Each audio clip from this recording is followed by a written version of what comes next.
Revving engines and soaring emotions took center stage when Joe Gibbs' renowned grandson won the Xfinity Series at the famed Indianapolis Motor Speedway. Nonetheless, his post-win antics sparked a firestorm of controversy. Numerous comments poured in, blasting the self-centered spectacle. But this was only the beginning. As Cup Series tensions escalated, a clash with an up-and-coming competitor put the young Gibbs under scrutiny. Was his reaction reasonable, or did it suggest more? Buckle up for a breakdown of high-speed drama in today's video. But before that, please subscribe to our channel and hit that like button for more whereabouts on NASCAR. The superb victory in the Xfinity Series on the road course that the driver of the number 54 Toyota Camry achieved over the Indianapolis weekend was surely a highlight of his victorious weekend. It was also his first victory in the Xfinity Series during the 2023 season on this illustrious 2.439-mile circuit. In spite of the fact that this was not the first victory of his career, the activities he took after the race, which were intended to be a celebration, gave the impression that it was. The NASCAR community reacted to this news with a great deal of rage. The anger of NASCAR fans was clear to see as they humiliated him in public for his self-centered antics. After a crucial restart, the race was restarted and the grandson of Joe Gibbs took the lead. He led most of the final 16 circuits of the race, which consisted of 62 total laps. On the Indianapolis road circuit, he secured his first victory with the assistance of A.J. Allmendinger, finishing a significant 8 seconds ahead of Sam Mayer in the overall standings. During his post-race interview, a thrilled Gibbs remembered, as reported by thecheckeredflag.co.uk, "It's really nice. I used to race go-karts with a group of kids right down the street, and some of those kids are now racing in IndyCar. We're all getting used to this level, which is really something remarkable." Yet it was not just the result of the race that drew the spectators. Rather, it was the post-winning euphoria of Gibbs, which consisted of a dramatic and smoke-filled victory circle using his car. The smoke-filled performance, while captivating to the eye, was fraught with potential danger. Given the approaching vehicles, this easily could have been a recipe for tragedy, and in the end, it did not sit well with many who had been following the sport for a long time. Fans typically revel in the acclaim that comes with the triumphs of their favorite drivers. However, when Ty Gibbs secured his 12th win at Indianapolis in the Xfinity race, his optimism became a hazy barrier for his peers, who were only wanting to go to their respective garages. It shouldn't have come as a surprise that there were a few voices raised that were tinged with concern and criticism. After he had won, many people thought that his post-victory display was risky, while others criticized him for being self-centered. There's no doubt about it. The ecstatic supporters were not impressed by his post-victory celebration. Here are some of the comments of NASCAR fans in response to the on-track celebration by Joe Gibbs' illustrious grandson. "It's dangerous to do a burnout when there are other vehicles on the track, and he should be penalized for it. It's ridiculous.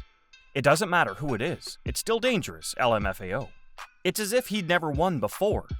An observer put it very well when they said that neither his first win nor his final victory was enough to justify such a risky move. Having said that, we value your input. What are your thoughts on Gibbs' celebration of his victory? Is a celebration of this nature appropriate when it puts the lives of other racers in danger? Let us know in the comments. Also, don't forget to subscribe to our channel and click the bell button for more updates. But this was not all for Joe Gibbs' driver. There's more to the Cup Series race on Sunday. During the race that took place on Sunday in Indianapolis, the perceptible tension was not caused by a single person acting alone. Indeed, the pressure was felt by everyone who was contending for one of the coveted spots in the postseason, including Chase Elliott and the next-generation Joe Gibbs driver, who are presently sitting in the 19th and 18th positions, respectively. However, the splendor of the Indianapolis circuit was obscured by an occurrence that placed the latter squarely under the watchful eyes of the press, as well as the general public. His attitude toward an up-and-coming competitor in the NASCAR Cup Series, which was only his second appearance in the series overall, has caused more than a few respected observers to raise their eyebrows. In addition, the feeling that is held by the fans does not appear to be one that is celebratory in regard to the responses that were shown by the driver of the number 54 Toyota Camry. Shane Van Gisbergen was the one who started the unfolding drama on the 6th lap of the race when he sent the number 54 into a spin at turn 1, and caused him to fall from the 8th position. This caused the drama to begin unfolding. This apparently bad move seems to have upset the young racer, who then showed a clear sign while the number 91 followed closely behind. Shane Van Gisbergen, a New Zealander who competed in the race, corroborated the incident in a tete-a-tete that took place after it. He recounted that Ty Gibbs had signaled to him during the warm-down lap, which he had initially misunderstood as a kind gesture but which, with reflection, he realized had a more sinister meaning.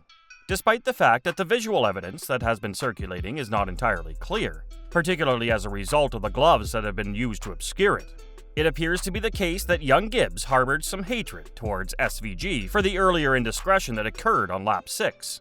As things go on, the driver of the number 54 Toyota Camry finds himself in the middle of a storm, with NASCAR fans blaming him for not being able to let the past be the past and putting doubts on his character. Those who are passionate about the sport are well aware of the high-octane strain and tensions that can arise during competition, in particular when desired places are up for grabs.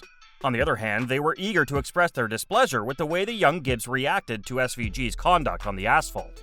Some members of the audience referred to him as being dishonest and provided examples of situations in which they believed he had shown the ability to treat others in a particular way, but was unable to treat them in the same way. Others, who were more direct in their criticism, referred to him as little more than a baby brat. To further illustrate this sentiment, consider the following quotes from a video distributed by acclaimed scribe Dustin Albino. Kid can wreck his teammate out of a playoff berth, but can't handle when anyone else roughs him up. Just like at Michigan, the kid needs to grow up. I bet his grandpa is so proud of the baby brat he has raised. He probably gets rewarded every time he throws one of his tantrums.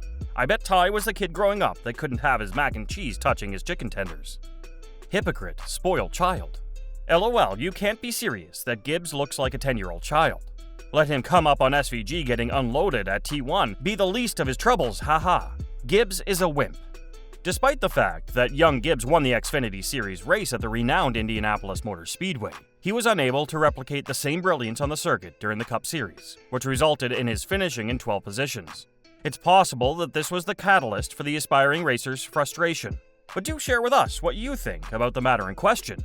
Was his reaction appropriate given the unexpected turn of events that SVG threw his way? Tell us in the comments below. Talking about the next race in the Cup Series.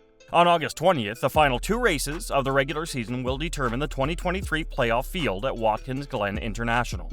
Michael McDowell punched his ticket with a victory, and many are hoping to do the same at another road course next weekend. The series heads to Watkins Glen International for the season's penultimate event. This will be the 40th NASCAR Cup race at the fast-paced track, where track position is crucial. Qualifying will be key, as 11 of the last 12 races there have been won by a driver starting in the first 3 rows. Surprisingly, the driver who starts on the pole has only 1 victory in that time span, and that was Chase Elliott in 2019. He'll need to replicate that performance next weekend if he wants to avoid a messy situation in the last regular season race at Daytona. The good news is that Hendrick Motorsports has recently dominated this track, winning the last 4 races. At this track, 8 current drivers have won, with Elliott, Kyle Larson, and Kyle Busch leading the way with 2 victories apiece. Busch and former teammate Martin Truex Jr. have the most top 5 finishes in this race, while Busch leads everyone in top 10 finishes. Busch also has the most poles among current drivers, tied with Elliott, and his 247 laps led are the most in the garage. The veteran will be keen for a win next Sunday after a sad conclusion to a promising day at Indy. Last year, AJ Allmendinger finished second in this race, and he too had a bad day at Indianapolis. On a road course, an angry AJ is never good for the competition, especially when a playoff ticket is on the line. Larson will attempt to make it 3 consecutive triumphs at the track while avoiding the disastrous finale to last year when he moved his teammate on the final restart. So that's all we've got from the Indianapolis Motor Speedway. Hope you enjoyed it. Don't forget to subscribe to our channel. We hope to see you in the upcoming video.